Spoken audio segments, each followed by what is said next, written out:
السلام عليكم ورحمة الله. اسمعوا ماذا يقول هذا الداعي.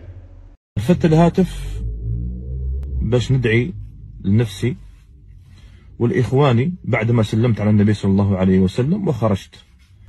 أنا لم أكن أعرف بأن هذا الأمر ممنوع في بلاد الحرمين، لم أكن أعرف، صدقوني بالله، من 5 مساء وأنا محتجز من مركز إلى مركز، وصلت حتى الأمن العام وزارة الداخلية عندهم.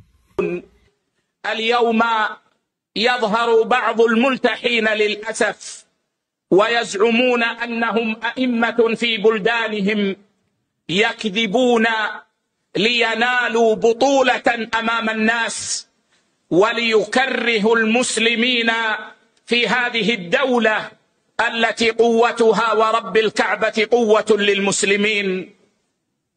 ومن ذلك أن منهم من يظهر للناس ويزعم أنه كان في المدينة وأنه كان في مسجد النبي صلى الله عليه وسلم، فوقف يدعو لأهل فلسطين فاعتقل ومنع ونحو ذلك. وهؤلاء والله إما كذابون وإما مدلسون، فإنا بحمد الله نعيش في هذه المدينة ونعمر مسجد نبينا صلى الله عليه وسلم وندعو لإخواننا وأنتم كذلك.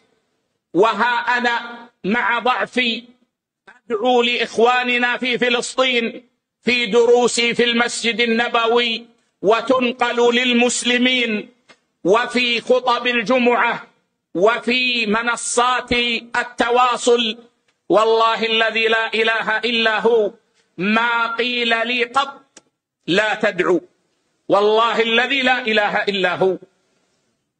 هؤلاء إما أنهم يكذبون ويتخذون الكذب وسيلة ويقنعون أنفسهم أنه كذب من أجل المصلحة، وإما أنهم مدلسون يذكرون بعض الواقع ولا يذكرون كل الواقع. فقد يكون بعضهم قد فعل أمرا يمنع، كما يسجل بعضهم اليوم في المسجد النبوي مقاطع فيها عقيدة غير عقيدة السلف أو فيها دعوات للبدع ونحو ذلك. فرجال الأمن جزاهم الله خيرا، حراس العقيدة حراس السنة، يمنعون هذا حتى لا يدلس على المسلمين بأن هذا الأمر يقرر في مسجد رسول الله صلى الله عليه وسلم. لنعد لأمر ذكره في الفيديو سابقا. أطفال صغار قتلت وذبحت،